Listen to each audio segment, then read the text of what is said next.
Ronnie. Oh, Lago. Dito na yung witness natin. Witness. Oh. Sige, paupuin na. Upo kayo. Upo kayo. Ano ba ang atin? Siya yung nung witness ng pangyayari na yun. Sa pangyayari doon sa yung Sa nakawan. nabalita. Oo, sa nakawan na. Oh, sige, sige. Pwede mong malaman ng iyong pangalan? Alvin na to, Alvin.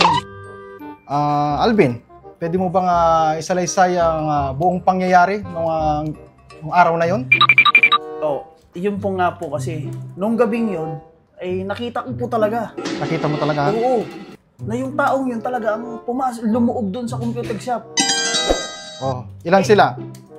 Dalawa. Dalawa. Pero yung isa lang nakita ko talagang may dala ng coin changer tsaka CPU. CPU, Oo, tapos yun nga, yung isa, hindi ko na nakita ng mga pangyayari kasi medyo busy nga po ako noon, attorney. Okay. So, bali... Basta yun lang. Anong oras to?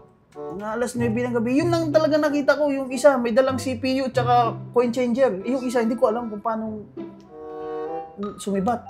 Ganun na. Wala bang nakakita na ibang doon? Mga ibang tao? Wala eh. Ako lang yun nandun eh. Ikaw lang, ha? Mm-hmm.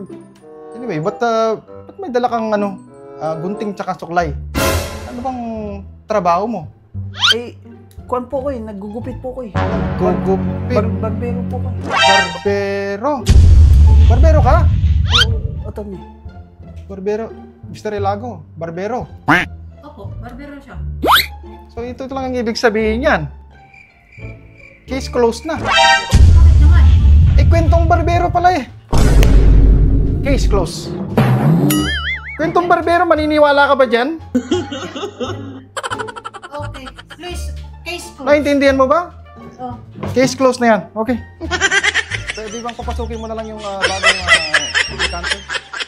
Alis na nga.